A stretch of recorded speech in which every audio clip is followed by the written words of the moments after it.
Well, hello again. Welcome to Horror in Detail. Today we are going to share Wendigo and creepy horror stories. First story. This story was shared by you/natural_constant8203. The Shed in the Woods.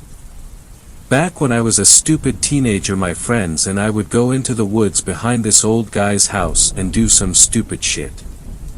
Sometimes we would play games or tell scary stories until we got too tired or until the old guy chased us off with his shotgun.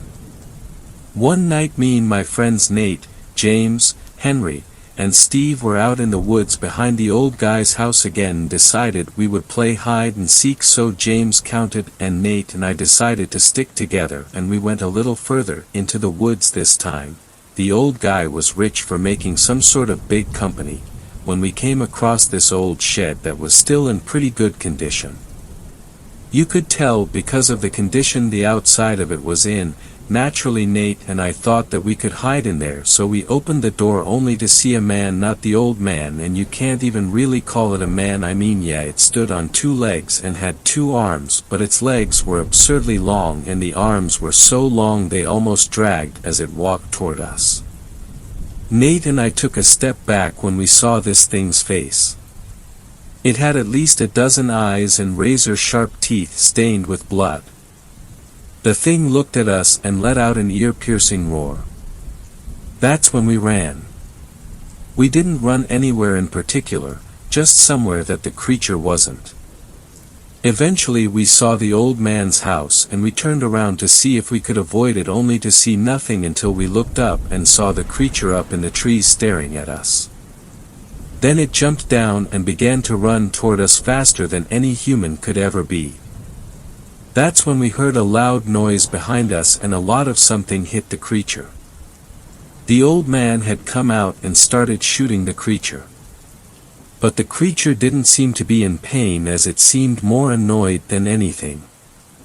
The old man shouted at us to run, so we did, and as we were running toward our friends we heard another shot get fired and then the old man scream.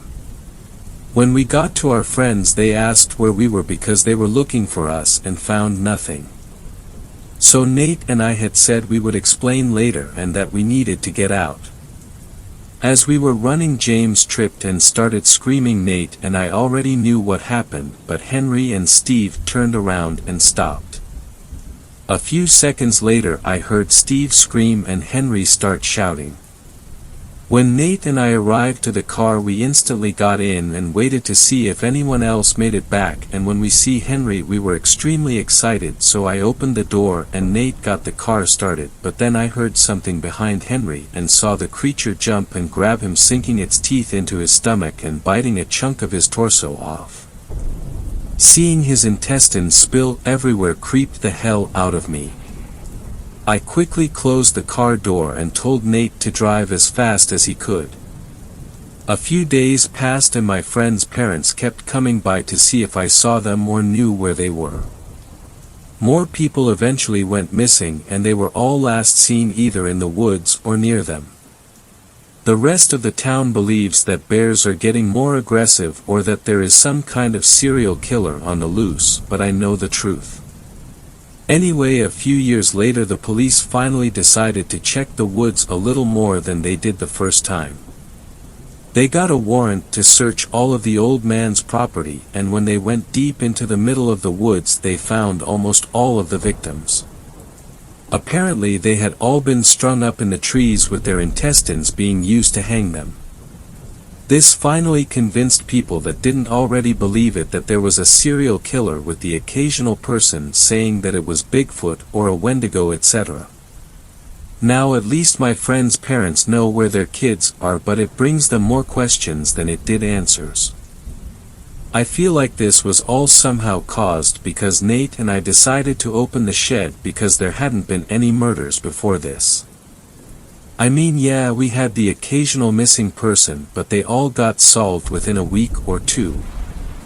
Now the police are trying to figure out who did it, and now I'm in and out of the police station because they somehow think Nate and I killed our friends and are now killing other people.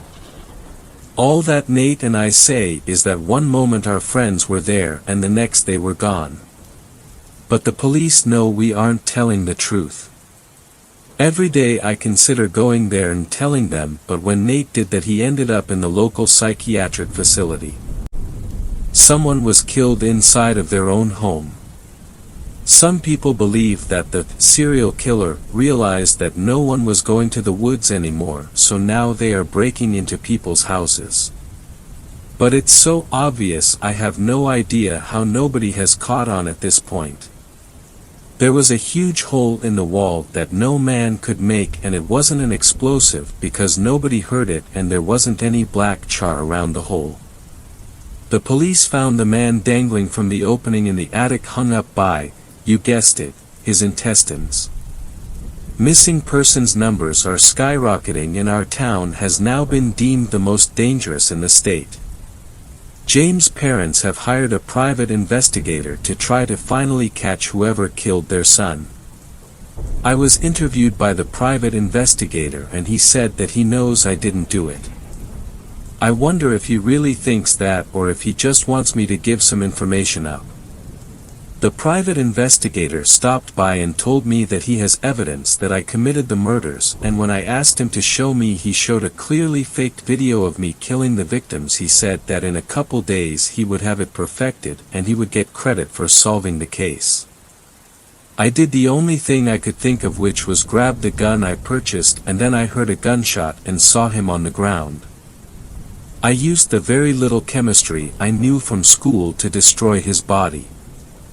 I don't know why he would fake that footage, maybe for publicity. I guess, but now I am the very thing he accused me of being, a murderer. Apparently no one knew where he was and just assumed that the killer was silencing those looking into the case, which has now scared the police working on the case into working sloppily. They are afraid that the so-called killer is going to go after them. I never realized that the police in this town were such cowards. As I'm typing this, the creature is creeping around my house. It has somehow learned how to open doors and fit through them.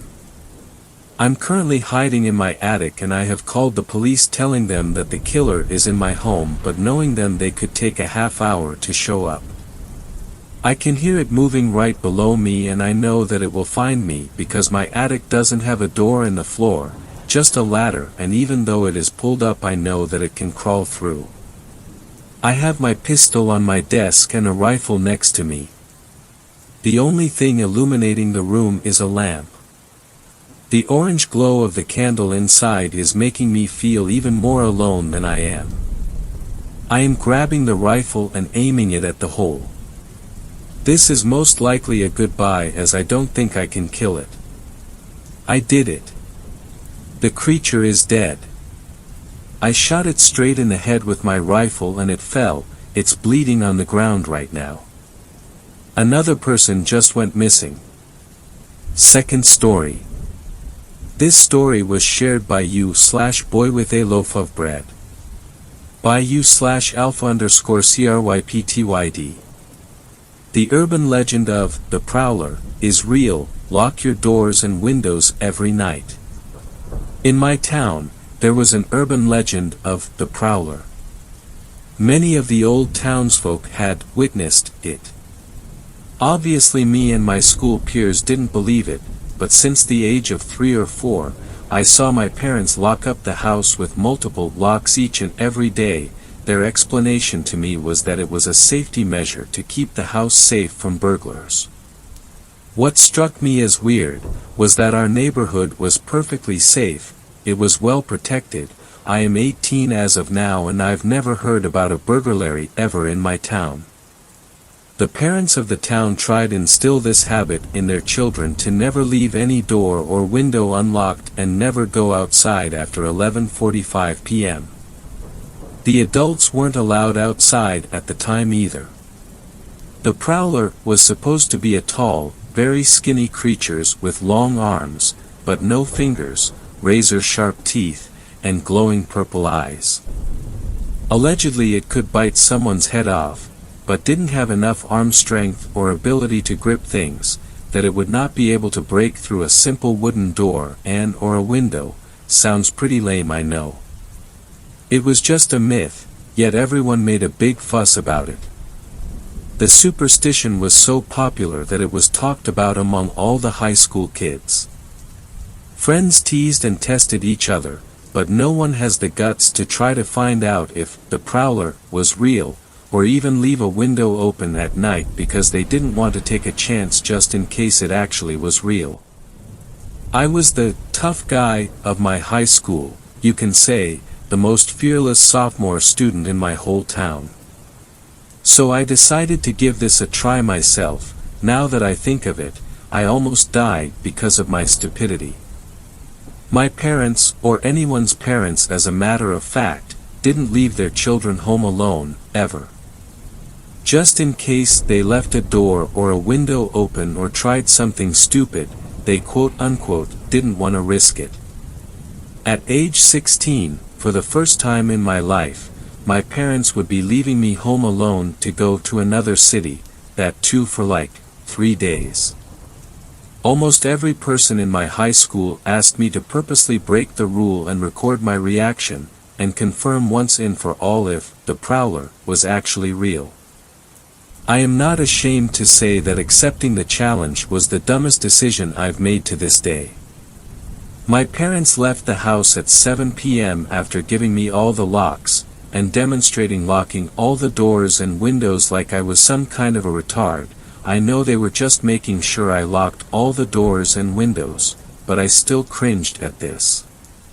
When 12 a.m. rolled around, I opened the biggest window in the house, which was in my parents' bedroom. But I quickly closed it at 12:15 a.m. because I didn't have enough courage to do so at the moment. I chickened out. I was scared. What if it did show up? On the very next day, I made up my mind, charged my camera, set up an emergency space. It was my storeroom, stocked water bottles there, a phone, a giant knife, and some food to last me the night, just in case it comes and doesn't go away till the morning. I opened the window to my parents' bedroom at 12 a.m. that night. I sat on the living room couch, and watched some Netflix. After 10 minutes I heard a knock on the door. I looked outside of the peephole. It was a person. I didn't open the door. He just simply told me he was passing by. He was going to his house. He saw my window unlocked and came up to check on me. I locked that window, apologized to him and watched him leave. Then I opened the window back up, and set up my camera there, with night vision activated. At 2:34 a.m. I heard a faint creaking sound. I wasn't really sure what it was, since at that moment, I was more focused on the sound of the show I was watching, but it was loud enough to alert me. It came from my parents' room. I opened the door to the room, and there I saw 2 glowing purple eyes, easily 9 feet above the ground, staring back at me. I ran into the living room again, trying to make sense of the situation. The light bulb above me shattered into a million pieces, and all the rooms were in darkness. The creature shrieked and I heard thumping footsteps. I quickly got into the storage room, locked it, and barricaded it with a bookshelf. It lightly scratched on the door, and said in a deep, disturbing, distorted voice, "You invited me inside. Won't you come out to play?" It chuckled as I heard it walking away. It was 2:38 now. I looked through a small crack in the door. It was still there. It just wanted to misguide me into opening the door. I sat there the whole night.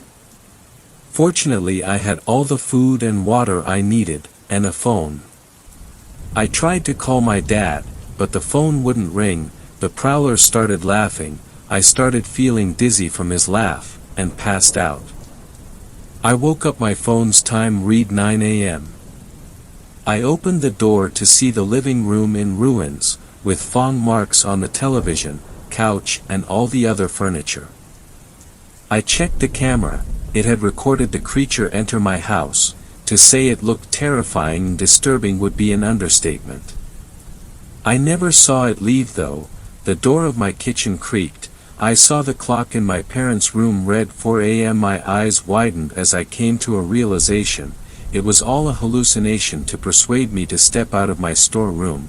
I made a run for it again and barely reached the door before the giant morbid creature.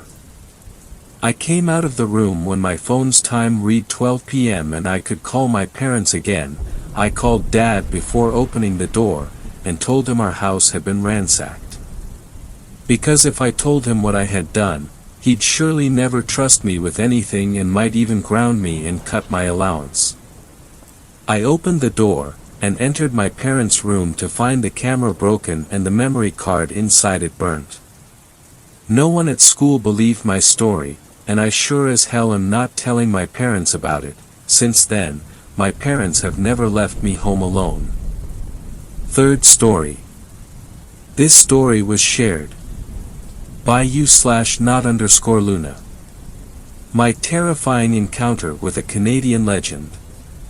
Spoiler alert, it's not just a legend. Growing up in the remote wilderness of northern Canada, I always heard stories of the Wendigo. My grandfather told me tales of a creature so terrifying that even the bravest of men trembled at the mere mention of its name. But I never truly believed in the legend until one dark, snowy night. The whistling started faintly at first, like a haunting tune carried on the frigid wind. But it grew louder and more insistent, like it was calling out to me personally. I tried to ignore it and kept hiking, but the whistling persisted, creeping closer and closer until I couldn't ignore it any longer. I peered into the darkness beside me and saw a figure standing in the woods. It was tall and thin, with skin stretched tightly over its bones, and its eyes glowed gray with a fierce hunger. I knew instantly what it was, the Wendigo. The instant I noticed it in the woods, it stopped whistling for a moment and twisted its head like it was intrigued that I had given in to its call. It began to whistle again, a melody so haunting that it seemed to penetrate my very soul. It was like it was trying to hypnotize me, to lure me into the woods where it could claim me for its own. I was paralyzed with fear, unable to move as it began to creep closer and closer. Its claws and teeth gleamed in the moonlight, and I knew that if it reached me, it would be the end. I turned to continue hiking.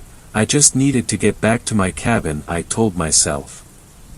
But then, it started snarling. The whistling faltered for just a moment as I heard its footsteps thumping through the woods. I grabbed the knife my grandfather gave me as a boy from my bag, ready to strike. When my grandfather gave me this knife, he told me to always keep it close because it might just save my life one day. As soon as I heard the Wendigo break through the tree line, I threw it with all my might. It hit the creature square in the chest, and it let out a blood-curdling scream. It writhed in agony as I watched, frozen with terror. But then, to my horror, it began to change. Its skin began to peel away in strips, revealing a twisted and gnarled form underneath. Its limbs elongated and twisted into new shapes, its jaws unhinged to reveal rows of razor-sharp teeth. It was transforming into something even more monstrous than before. I turned and ran as fast as I could, my heart pounding in my chest. I could hear the Wendigo behind me, its ragged breaths and pounding footsteps echoing through the trees. I struggled with all my might to get away, my feet slipping and sliding on the snow and ice. Just as I thought I wouldn't be able to escape, I heard a branch snap behind me. I didn't dare look back, but I felt in my stomach that the creature was still close behind. I pushed myself harder, running as fast as I could. I could see the lights of my cabin in the distance, a beacon of safety in the darkness. With a final burst of adrenaline, I threw myself through the door of my cabin and slammed it shut behind me. I leaned against the door, gasping for breath and shaking with fear. I could hear the Wendigo outside, snarling and whistling. But my grandfather always told me they couldn't come inside as long as I kept the door locked. I stayed there for what felt like hours, too scared to move. But eventually, the snarling and whistling stopped, and I knew that the creature had moved on. I didn't manage to sleep that night, but hours after the sun came up, I carefully opened the door and went back outside and into the woods.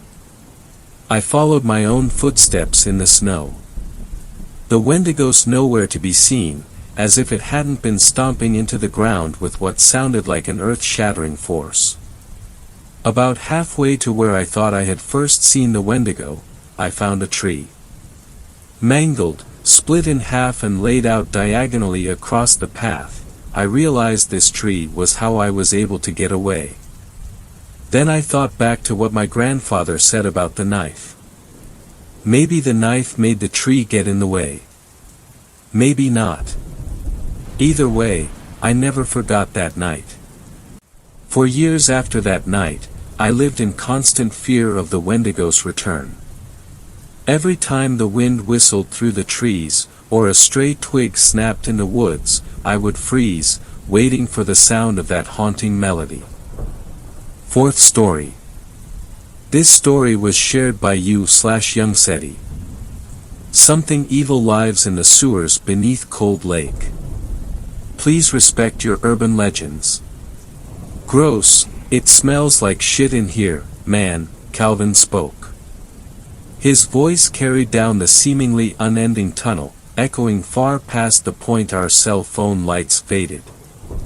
That's 'cause there's probably shit in here, Terrence started with a mischievous grin, nudging Cal with his shoulder.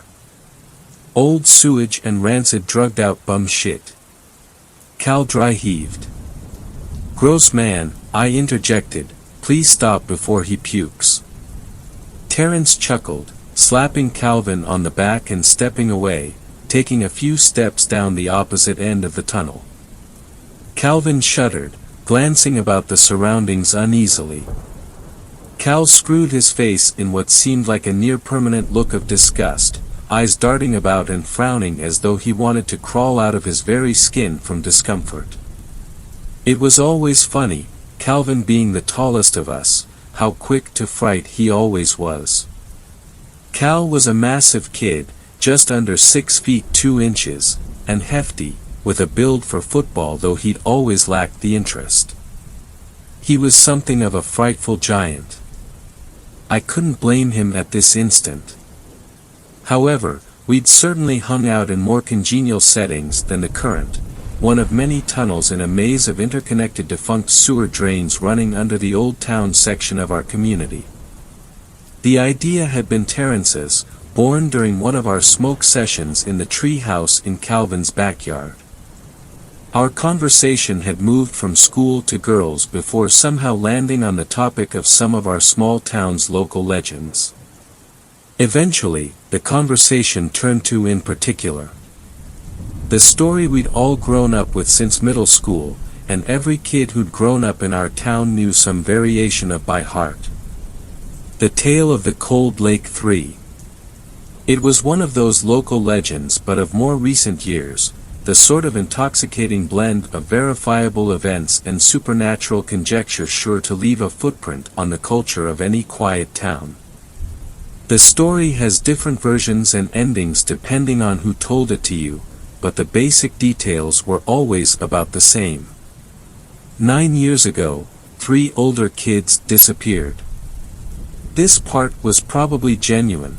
They were Katie Waller, Ben Wilkins, and Theodore Foster, or the Cold Lake 3, as local news dubbed them, students from the very high school I now attended. I was in elementary school when it happened, and for that year, it was practically all anyone could talk about. It had been the most significant thing to happen to Cold Lake and the surrounding county in some time. I recall even in elementary having assemblies about the tragedy and calling for vigilance until the police knew more.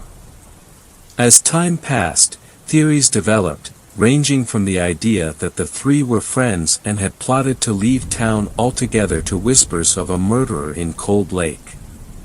As far as anyone knew, nothing ever came of the case, and when a year had passed without so much as a body, it seemed most media interests waned.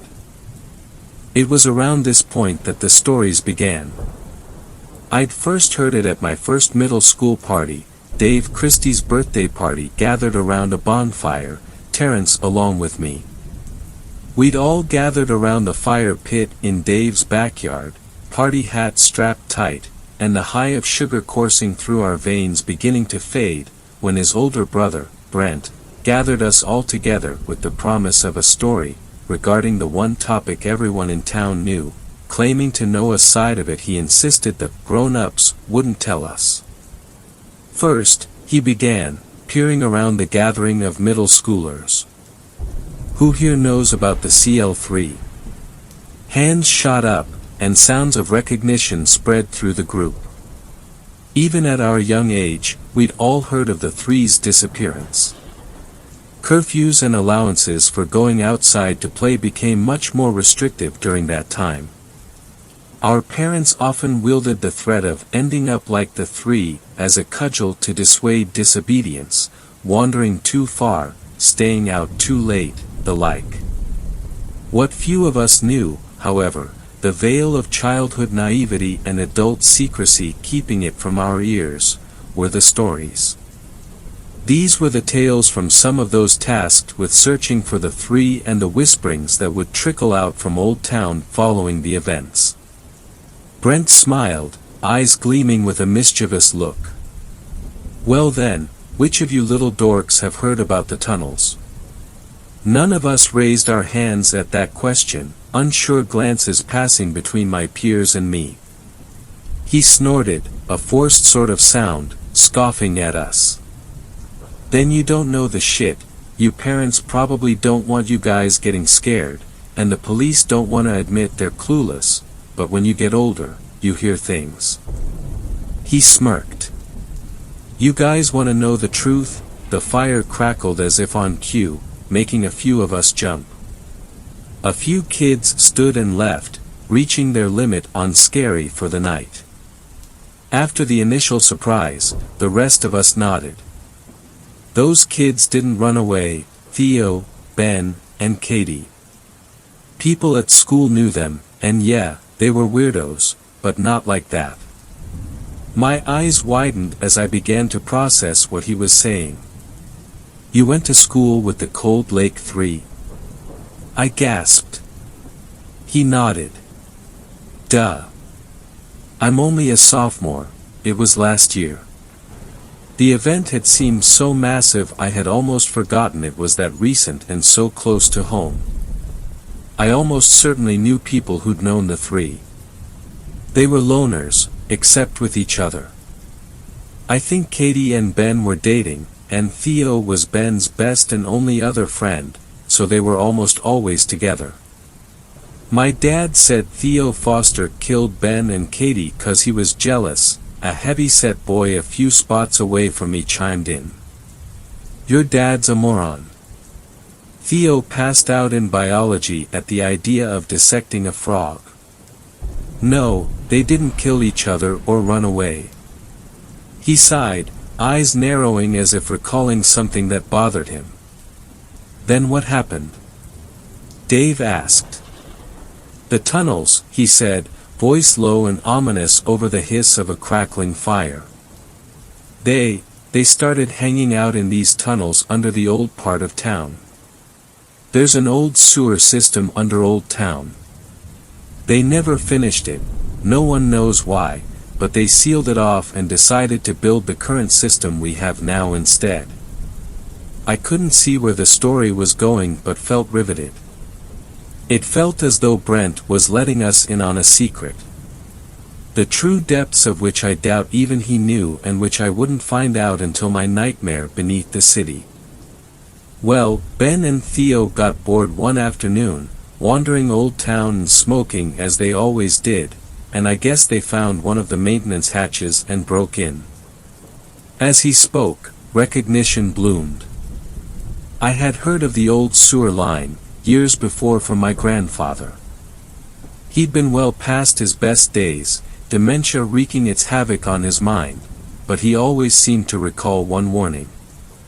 "Stay away from the manholes in the old town, Darnell," he'd say, always using my father's name instead.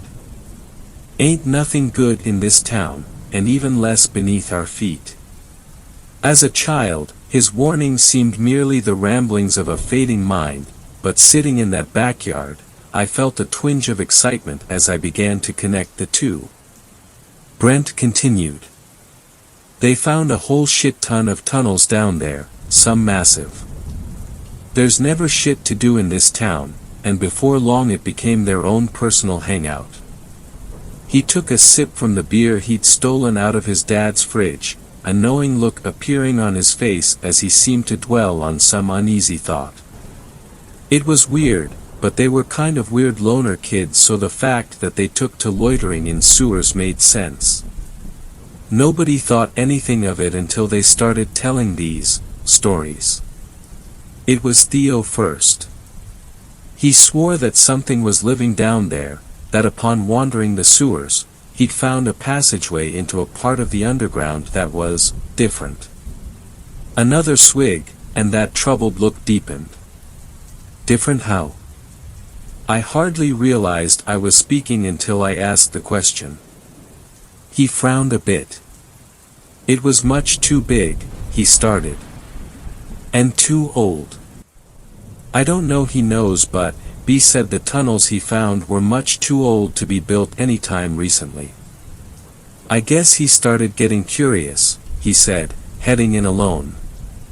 "And one night, he found something, or it found him.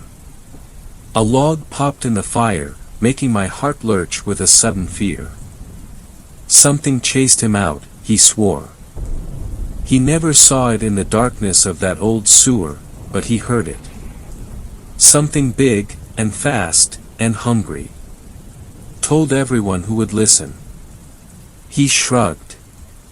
"No clue why he went back, why any of them did. Maybe he wanted to prove a point, but the next time any of us saw the three of them, was on that day after school, heading for Old Town." So what happened?" another kid asked. "What do you think?" Brent snorted in response. "I know what the adults are saying. I also know that ever since the three, they've tried to keep the old sewer entrances locked up tight. Police have chased off a few kids trying to explore down there, for all the good it's doing." "Why would they do that, if they thought those kids just ran away?"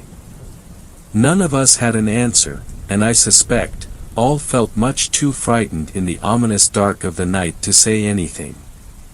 "It's 'cause there's something going on down there in that old sewer.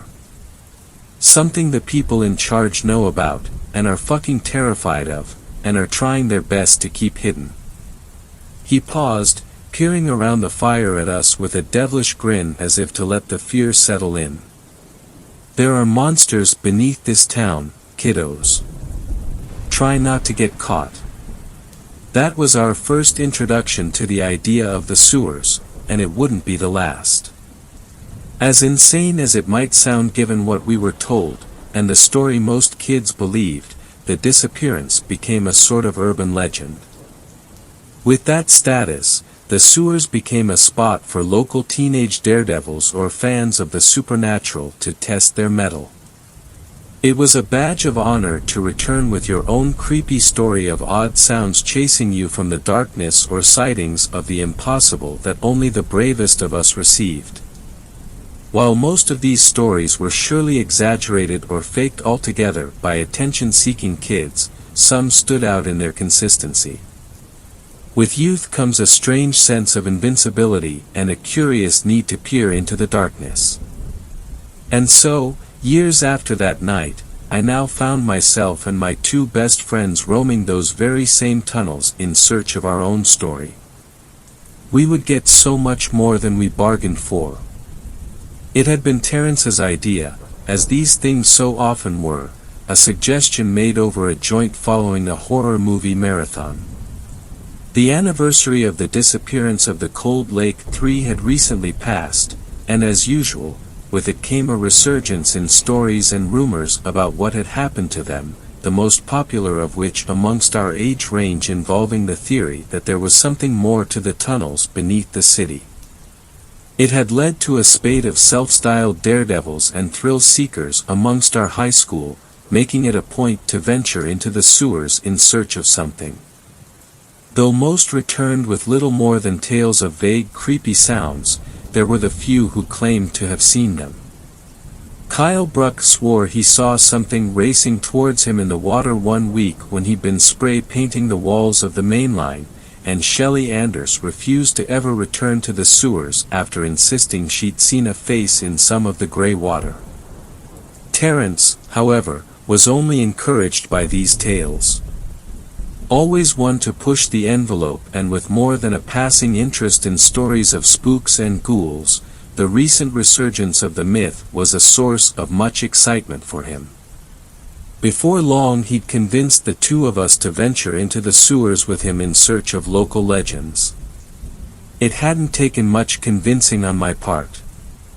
I'd been to a few raves in the sewers before, even hung out in the main lines before, and while they were pretty gross, I had never found them quite so frightening. Granted, I was never alone, and I would be lying if I claimed the myths didn't intrigue me as well. The idea that we might be our town's excuse for frontiersmen, the first of our class, and maybe ever, in ages, to venture into some long-forgotten part of the little world constructed underground was exciting. Calvin was a different story, ever the cautious one, and a bit of a germaphobe at that. He had little interest in hanging out in a supposedly haunted sewer system.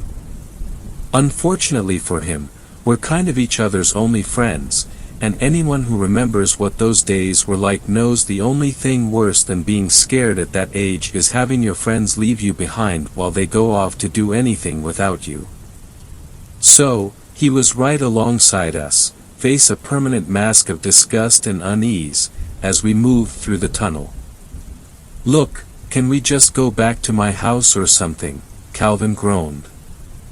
I rolled my eyes a bit, though I couldn't begrudge his unease. The atmosphere down there was strange. The air was thick with a dank, wet smell that reminded me of the year my basement had flooded, along with the faint but putrid scent of lingering waste. The tunnel's construction was such that it swallowed anything more than a yard ahead in the murky darkness, from which the distant sounds of running water and the grating drip of condensation on the damp pavement echoed. I could almost see how it was enough to make the overactive imagination conjure images of figures stalking through the darkness ahead. I shuddered despite myself. It stinks down here, and I don't even care about these stupid myths, especially not enough to want to hang out in these creepy-ass old sewers. Terence faked a cough. "Pussy," he muttered in between, prompting Calvin to slug him on the arm. "Come on, guys," I scoffed, "argue when we get to a point that we can stand up straight." We had entered the tunnels through a massive opening on the outskirts of town in a ditch beside the now dry bed of a stream. I was unfamiliar with the entrance, as most people usually just entered through one of the maintenance entrances, but Terence had other ideas. Having heard about the entrance from a friend who claimed it led to an unexplored portion of the sewers, Terence decided then and there that it would be our mission to be the first to venture the length of the new entrance. The opening was a concrete pipe, jutting from the side of a ditch, where a stream had once run, and spaced no less than 5 feet wide on all sides, in which one could only see so far into the inky blackness. We'd been walking for a little over 5 minutes, heads crouched low to avoid brushing up against the ceiling, which bore a permanent flaky layer of brown that we all chose to accept as rust. On the way, we'd passed a diverging path in the tunnels, disappearing off somewhere to the right, and debated using it, but decided to remain on the straight path forward. We moved in search of an opening into one of the main lines, which was where people usually chose to dwell down here for their size and adequate standing room. The main lines were the largest of the tunnels, massive, cavernous pathways of nearly 20 feet in diameter, with still rivers of murky, gray water 5 feet across separating the walkways on either side. Guys, do we even know how long this tunnel is? How long are we gonna walk? What if we don't find it? The steady undertone of panic in Cal's voice grew less subtle as he spoke, his questions echoing up and down the tunnel. We kept moving forward, though we had slowed to match Cal's dwindling pace. Cal, relax, man, Terrence spoke, his tone less teasing but still playful. Bill Marsh told me about this path. It's like a 5-minute walk, then we should see another opening. Crawl through there, and I'd bet we're in never-before-seen parts of the main line. Bet. I should have taken note of the lack of certainty in his statement, but my back was sore, and I was tired. Along with my growing discomfort, my head felt too muddled for me to notice. Okay, and then what? We just walk around until what? We hear something creepy and get to run back and tell everyone? He looked unconvinced. Terrence scoffed. I mean, yeah. We're not here for a tour of sewage history. I chuckled, offering Cal an apologetic shrug as he shot me a look. Listen, man, if you're too scared and are gonna complain the whole time, just head back. You know the way out. Kevin and I will meet you back at the house. He nodded off down the tunnel towards the entrance we'd used. But we've heard these stories since we were kids. Kev and I are gonna go check it out. Calvin considered the offer, looking between us to see if either would relent, then head back down the tunnel. God, how I now regret not stepping in and agreeing with him. Hey, I chimed in, we'll be in and out. If nothing happens, hell if something does happen, we'll dip. I could see his reluctance, or resistance rather, waning. On Monday, we can tell everyone at lunch how we braved the spooky sewers under Old Town. Michelle might be impressed. Fuck you, he said with a tense laugh. Let's go. Terrence hooped, clapping him on the shoulder. I shot him a smile, and we continued forward. As we moved deeper into the tunnel, it became obvious we were growing closer to some body of water, as almost half an inch of water had begun to pool at our feet. In the darkness ahead, the hiss of running water grew louder, echoing from all around us off of the dome-like walls. The space grew tighter the farther we moved until the three of us were moving in a line. Should be pretty close, Terrence muttered, the exertion of crouching for so long present in his voice. Bill said it looked like a real tight squeeze close to the entrance. Keep your lights pointed forward, we should see it soon. Said. I asked, straining from exertion. He hasn't used the tunnel before. Terrence sighed, I could make out a nod. No. He doesn't come down here much anymore, and when he does, it's to graffiti up one of the main entrances. He found this by accident, and that was as far as he wanted to go. I didn't reply, letting the response sit for a moment, and Terrence quickly spoke as if to dismiss any concerns. It'll be fine. The whole thing connects anyways, and the town wasn't even a third of the way done when construction stopped, so it's not that big of a place. I scoffed but grunted my affirmation, far too strained to argue verbally as the muscles in my back and thighs began to burn in protest of our continued crouching. The sound of running water grew to fill the tunnel, and before long, it had soaked through the soles of our shoes as we moved forward, Terrence taking point, with myself and Calvin in a tight row behind him. As we moved, the distinct sounds of us moving through the water became our sole background noise, a repeating rhythm created by our almost regimented push forward. Slosh, slosh, slosh. Slosh, slosh, slosh. Along with the distant rush, it was the only sound to be heard in the tightening cavern, and it became something of an absent-minded game to time my steps with everyone else. After almost 5.5 minutes of walking, my mind became hardly aware of the noise as anything other than ambience anymore. I think that's why, when it first began, I hardly noticed the change. It was the already anxious Calvin that realized at first, a significant detail that the two of us were somehow missing. Having spoken after the fact, the few times we've ever felt comfortable recounting the experience with one another, I know now that Cal had become aware long before he'd spoken. That, stuck at the rear with walls to either side of him, he realized that if he was hearing what he thought he was hearing, our best bet was to push forward. I felt a firm hand grip my shoulder and turned as best as I could in the tight space to find Calvin staring back at me, his face illuminated in the harsh light of his phone, eyes wide with a look of silent horror. He moved his mouth, though nothing came out, and for a moment, confusion washed through me before I realized what was going on. He was mouthing something, a word. Listen. My face screwed, but I peaked my ears, stepping with measured care to hear whatever he was referring to. Slosh, slosh, slosh. All we could hear were the sounds of our own feet pushing through the inches of water beneath us, 3 distinct steps forward. Slosh.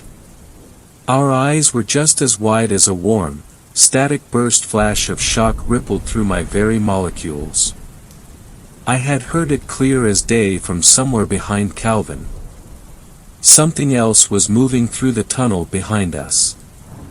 I swallowed, as for a moment, the two of us just looked between one another, asking the same silent question, our looks answer enough.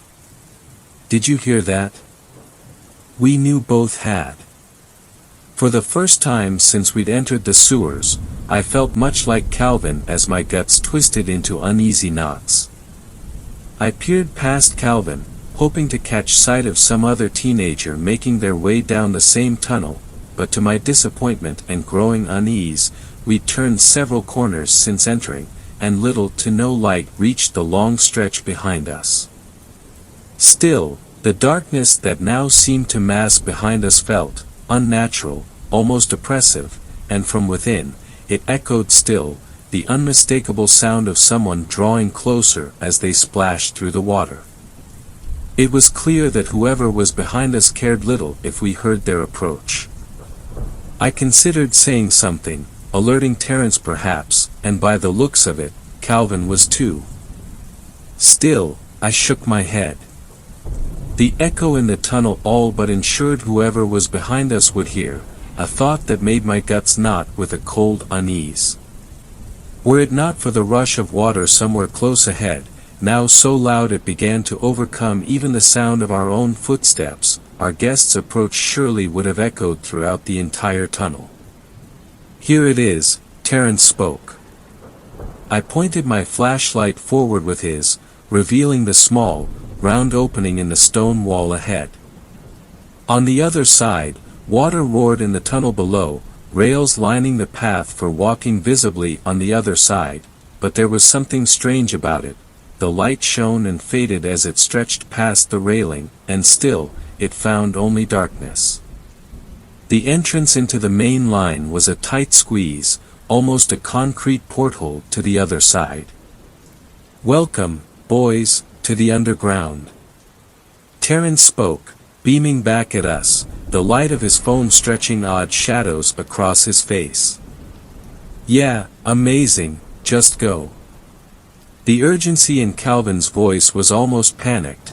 Though unaware of the fourth person in the tunnel, Terence smirked, dismissing it as more of Calvin's usual anxiety. He turned, climbing into the tight tunnel and shuffling out onto the other side, beckoning us to follow. I did next. The tube smelled of rust and stale water, and I felt my heart race with the anxiety of being in a space so tight, only to soar as Terence pulled me to the other side. I caught my balance with my hand, lowering myself out of the tube and onto the concrete walking path on our side. As I rose to my feet, I got a better look at the chamber that served as home to what was practically a man-made river. I felt my mind waver, a rising sense of tingling unease swelling as I took in the sheer scope of the space in which I found myself. "Whoa," I breathed, the words seeming to travel down either end of the corridor. "Yup," Terrence responded, "welcome to the underworld, motherfucker." The tunnel was massive in a way I could hardly fathom being possible just beneath our feet. Somehow the ceiling and walls extended out at all sides until I was certain a passenger plane could have fit through. "Guys, I don't know if I want to try this, it's gonna be a tight fit." Cal's pleading tone came through the tunnel. Terrence turned back with a groan. "You'll be fine, man, trust me, I'll pull you through." Calvin sighed, muttering to himself. As I shone my light around, trying to get a sense of the space I'd entered, I could make out graffiti covering the walls, in various stages of wear and tear, all reading eerily similar and ominous messages. "We never should have opened these tunnels. God forgive us. Abandon all hope." And for whatever reason, the one that stuck with me the most, scratched into the wall just above the tunnel we'd entered through. "If you're here, it's already too late." I stifled a chill, but it did little to stop the rapidly growing sense of wrongness the air seemed thick with. I pointed the light over the railing, aiming it into the murky gray waters beneath. I could make out nothing, not even depth in the stream of filth, and felt oddly an odd twist of panic in my gut as I stared into it, as though something might be lurking just beneath the surface. I peered around the tunnel some more, illuminating more graffiti and impromptu art before the light fell on something that made me stop. At the roof of the tunnel, on opposing sides, sat what appeared to be valves, closed with iron lids. Between them was a warning, left in large yellow letters and accompanied by an ominous illustration I can describe only as the outline of a man, with a facsimile of the Grim Reaper lurking over his shoulder. What it read sent a chill down my spine. "Warning, hostile non-human entity, unauthorized personnel leave immediately or risk death." My heartbeat picked up, and I tried to force a nervous chuckle though I failed. Surely it had to have been a prank of some sort, or some weird graffiti left behind by a prior visitor meant to freak us out. Yet, that didn't feel right. The warning looked real, and official despite as insane as it sounded. Non-human entity. I shuddered. I'd not really expected per journey to turn up anything, and things were beginning to feel much too strange for me, my mind running with those vague stories of what happened to the Cold Lake 3. "Cal. What are you doing, man? Let's go." Terrence's voice pierced my sinking train of thought. I turned to face him and the tunnel Calvin should already have climbed through, yet with Terrence's light shining on it, I could see it was empty. I stepped closer, that strange sinking feeling only growing worse. As I approached, I kneeled over and could see Calvin standing on the other side of the tunnel. He was trying to stand stock still, his back towards us, but his body shook uncontrollably. "Cal." I called. "Guys," he spoke the word like a plea. His voice was wavering with a sort of terror I'd never heard in real life before, palpable and infectious. "There's something in here with me." My heart simultaneously plummeted and began to race painfully as I recalled the footsteps we'd heard in the tunnel behind us. Dread washed over me as I realized something else about what he had said. Something. Suddenly, the story of the Cold Lake 3 felt horrifyingly relevant. "What are you talking about?" Terrence called, sounding slightly irritated. "Dude, stop freaking out and come dash." Guys, it's coming around the corner. It's Dash." His voice stopped for a moment. When he spoke next, it was a question, his words tinged with palpable dread. "Oh God, what is that?" The sound of movement was unmistakable now, loud and growing louder each second, as it echoed from amidst the darkness of the tunnel. Calvin stood stock still, tension clear in his body under the harsh cell phone light. The noise that came next I still hear in my nightmares. It was a cross between a moan and a shriek, wet, piercing, and wholly unnatural. It was as though the floodgates had opened, and dread flooded through me, filling my body and making my skin run hot. Terence jumped, backing away from the hole we'd climbed through, standing stiffly. "Guys, help me please. It's coming." Calvin's horrified shrieks pierced my very being, curdling my blood. I could hear commotion, and in moments, saw the top of his head as he tried to squirm through the pipe we'd used to enter.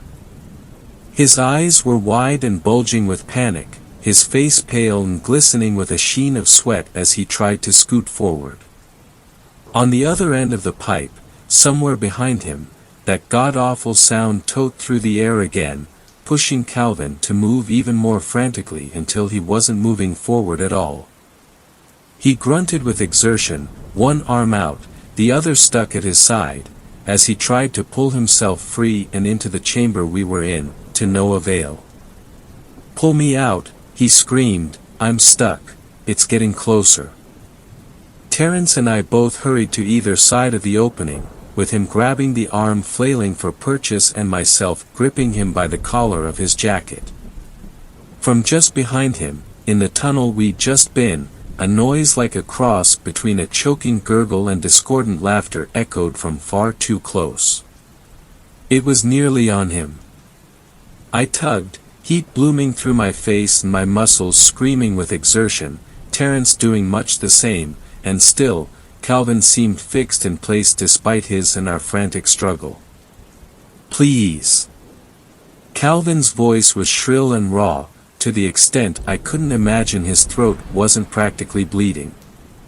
Terence pulled, wide-eyed and sweating as he did, Calvin's own panic having spread through the both of us en masse. I timed my effort with his heart, pounding in my chest as we pulled once, twice, 3 times to no avail until on the 4th movement, Cal slid forward just a bit, and I felt my heart soar. It would plummet immediately after. Our moment of respite was crushed, and all progress erased as, without warning, Calvin shot back into the tunnel with impossible force. "Fuck!" Terence cried, nearly hitting his head against the stone wall with force, while I, myself, had barely avoided being pulled into the tunnel. The sound that came out of that tunnel was like a symphony to a nightmare. That horrendous gurgling paired with a strange sort of yipping bark that sounded almost like laughter, and Calvin's screams. No longer were they the shrieks of a man in a dire panic but a wounded and dying animal fighting for its life. I had to fight the urge not to vomit, my head spinning under the steady flow of dread as though I might fall at any moment. Terence cried out in surprise, stumbling away as a stomach-churning, wet crunching echoed forth. With an unsteady hand, shaking like a leaf in a hurricane, I raised my phone, aiming the light down the tunnel. My heart plummeted into the cold waters of dread rising in the pit within my chest. My vision shook as though my eyes were rejecting the sight before me. I stared through the tunnel, peering into a scene from a nightmare. Calvin was on his knees, a set of impossibly large, swollen hands holding him by his shoulders. They were covered in dozens of fat, wriggling digits emerging from all over, running up the rolls of its arms, digging into his clothing and fleshing, kneading at him excitedly. The skin moved and wavered, and it looked as though smaller fingers were trying to press their way to the surface. The thing's face was still obscured, reaching to the ceiling of the small tunnel it almost filled entirely with its massive form, but it was clear that what I was looking at was not a human. Or at least, it was no longer. It filled the tunnel, nearly crushing Calvin into the wall with its mass, an immense being of bubbling flesh and grasping fingers. Calvin's screams filled the air, at this point little more than background noise to the horror unfolding. Small, thin strips of flesh like tentacles gripped at him angrily as it raised him closer. "Pooh, please," Calvin whimpered, voice wavering with unrestrained emotion. The thing gurgled, its face, practically part of its torso, broke into a toothy smile, its impossibly wide mouth spreading to reveal rows of massive teeth. Two fish-like eyes, like twin pools of oil, peered back at us. Despite its features being something out of a nightmare, there were traces of something human within, most notably its expression, a smile, that made my blood curdle, dripping with malintent. Its mouth opened, spreading far wider than any jaw should. My heart fell into the pit of my stomach as I watched it raise my friend until its mouth encircled his head. He stared at us as best he could, eyes wide but devoid of hope. "Go." Terence muttered a curse, voice shaking. "Sorry man," he muttered, the hurt in his words shared. We ran, and the sound that followed us as we fled into the darkness ahead is one I'll never forget. A scream of impossible pain disappearing immediately into a shrill gurgle, and a wet crunch. Warm tears stung my eye as we ran. I felt like a coward, yet any faint idea of returning was dashed by the sounds it made as it devoured him, horrific shrieks that echoed off of the walls as though it were all around us. The tunnel seemed to stretch on forever as we ran, and as the sounds of our friend's end began to fade, the imminent sense of doom gripped us again. We had no idea where we were going, or if we were any nearer to an exit. From somewhere in the darkness behind us, far closer than it should have been, that thing roared.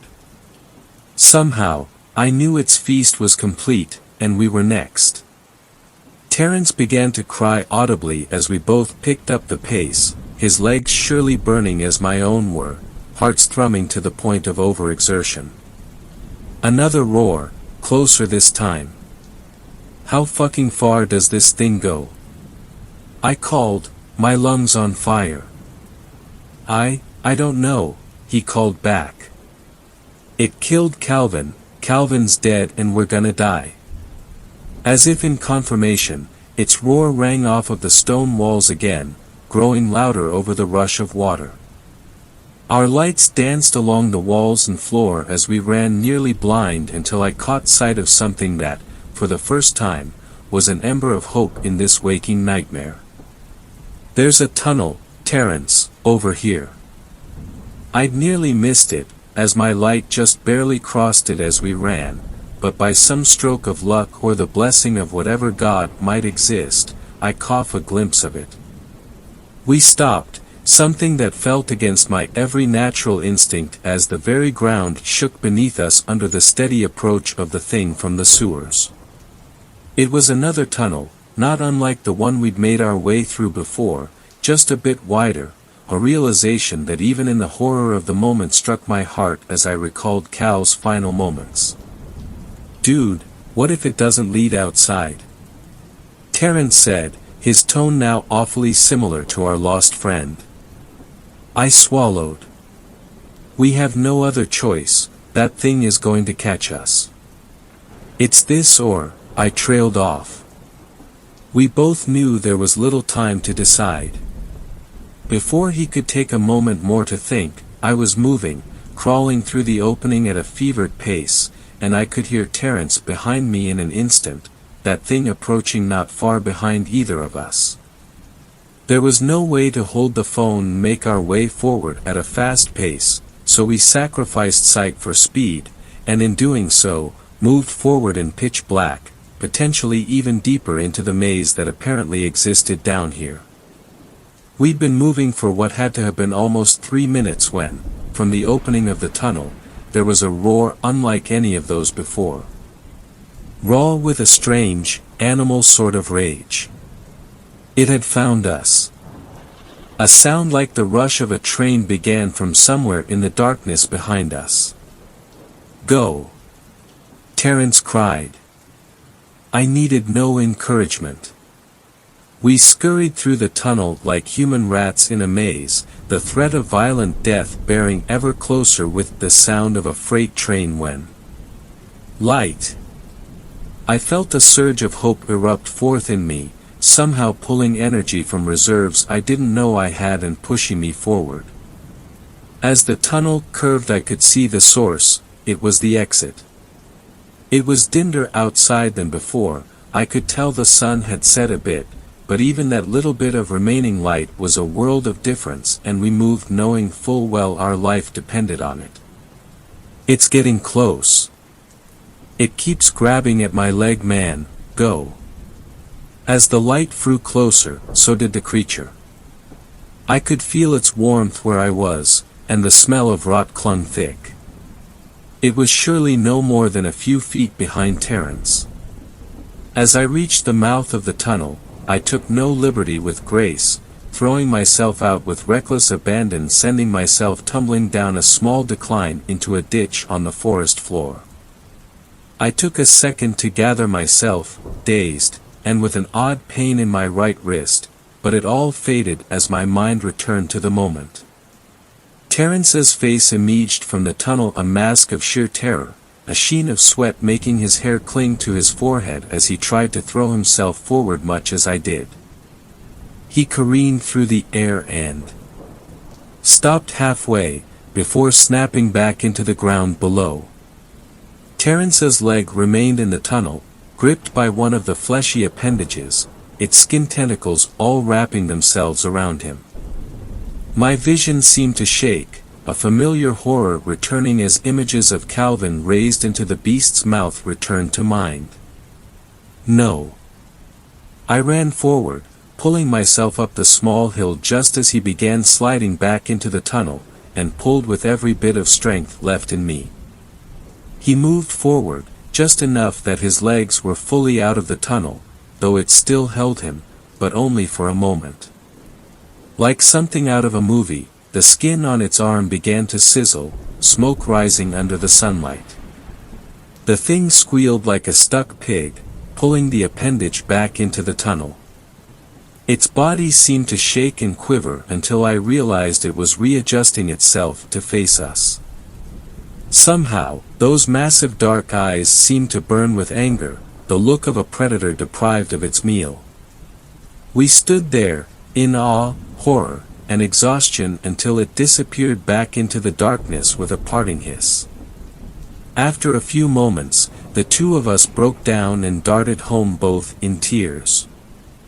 I don't know what I expected when we told folks what happened. Of course, we'd have to tell them, Calvin was dead, but I hadn't had enough time to really think of consequences as we struggled to survive. But there were none that should follow the suspicious disappearance of a teenager, anyways. We got a stern talking to about avoiding places we shouldn't be, and both of us were grounded after. I know my parents never fully trusted me. Calvin's parents never forgave us, and I couldn't blame them. His name is whispered all over town. Just like the three, they say. It seemed like already everyone knew. And yet, no one had told us. I guess that's why I'm writing this. To tell you, that bored kid growing up in the quiet town looking for adventure. Respect local legends, they exist for a reason. Otherwise, you're bound to become one. Fifth story. This story was shared by you/bloody_Valkyrie. The hunt for a Wendigo. Ever since I found out about Wendigos, I've been obsessed with them. They're mythical creatures that are rooted in the Algonquin-based Native American folklore.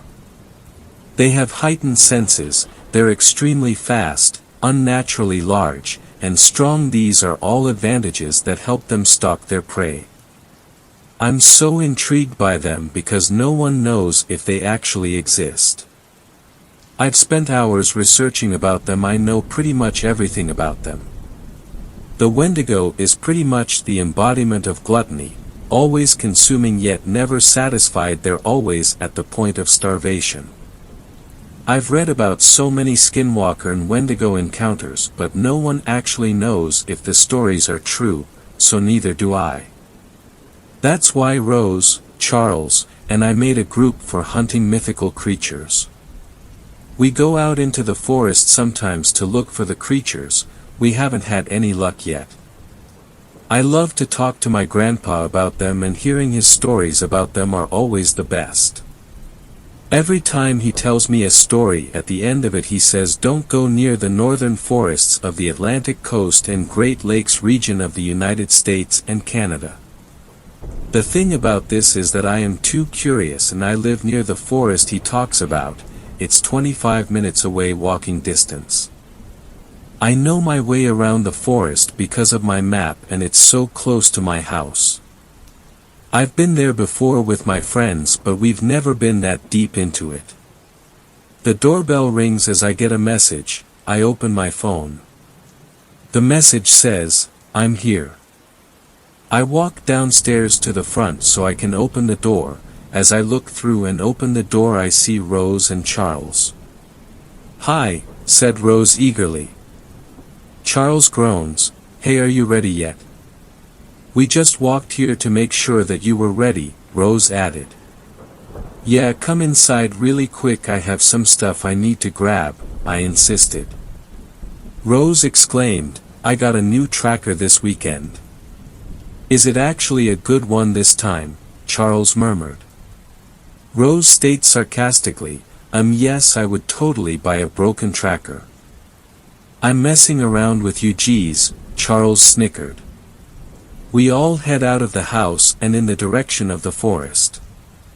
About 30 minutes later we make it to the edge of the forest.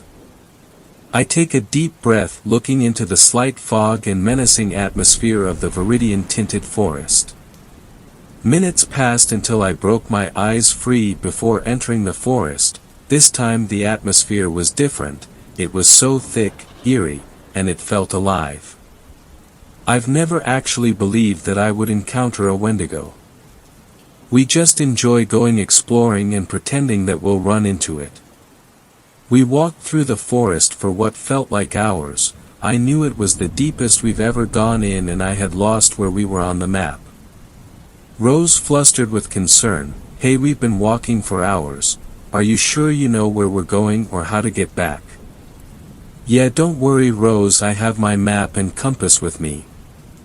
We came into the forest from the west and we're heading north toward the caves, I reassured. Everything looks the same around here," Rose scolded. "I mean, they are all just trees and bushes," Charles smirked. We walk deeper into the forest as dusk falls upon us, the golden-pink horizon illuminated over the forest, leaves and shrubs creating beautiful shadows. We walked for a little while until we stumble upon what looks like a slaughtered animal. All we see is red, blood red. The cedar trunks of the trees, the mossy green ground, the evergreen shrubs. Those colors were no longer vibrant greens, only objects doused in blood. I can't believe my eyes. There was no words, just silence. I couldn't tear my eyes from this gruesome mutilated mess of whatever it was. Could an animal really do something like this? I questioned if we were alone in these woods.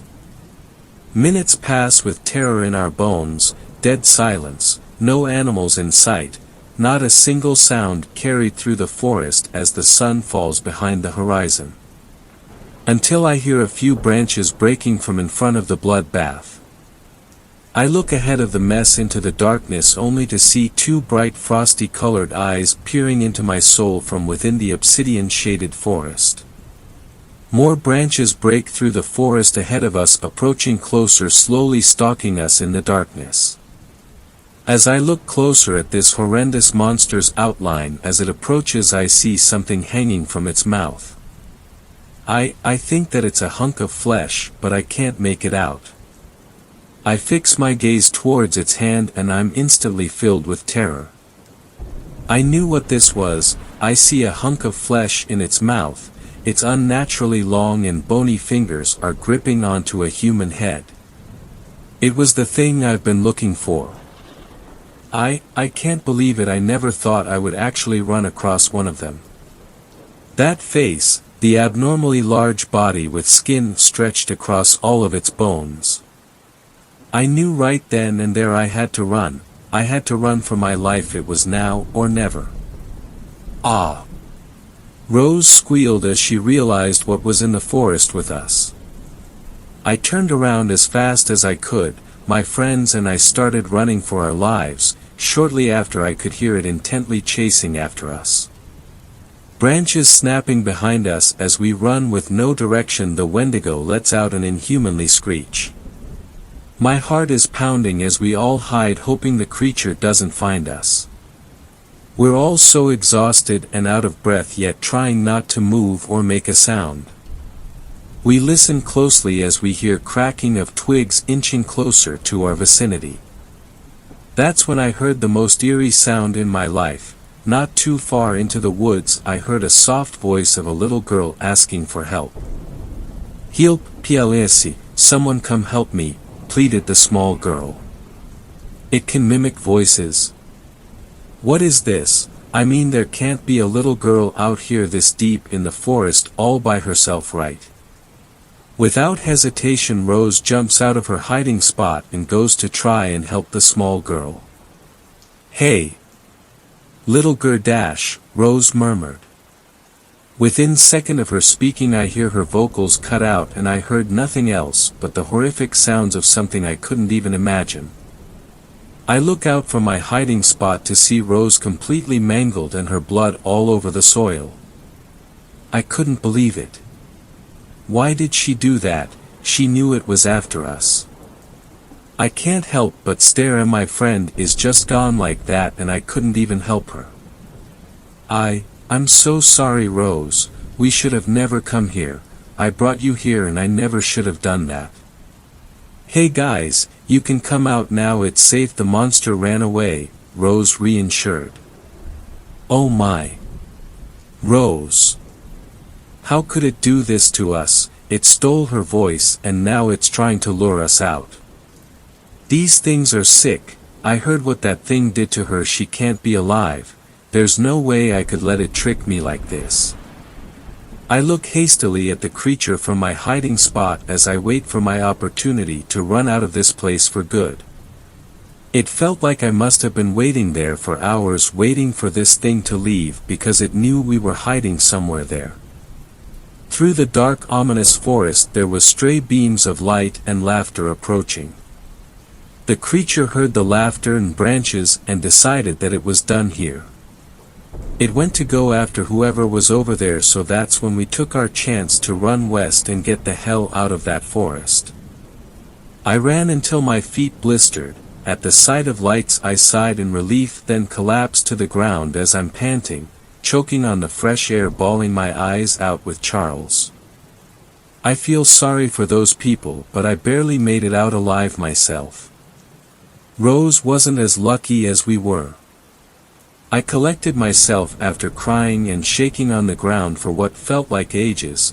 I got up, gave the forest my last goodbye and went on my way through the dark night, illuminated by only stars in the sky and the empty street lights.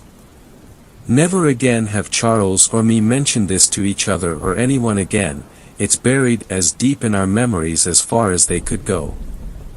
Thanks a lot for watching the video till the end. Subscribe to our channel Horror in Detail. Drop your opinions/suggestions in the comments section, and like the video as it helps with the YouTube algorithm.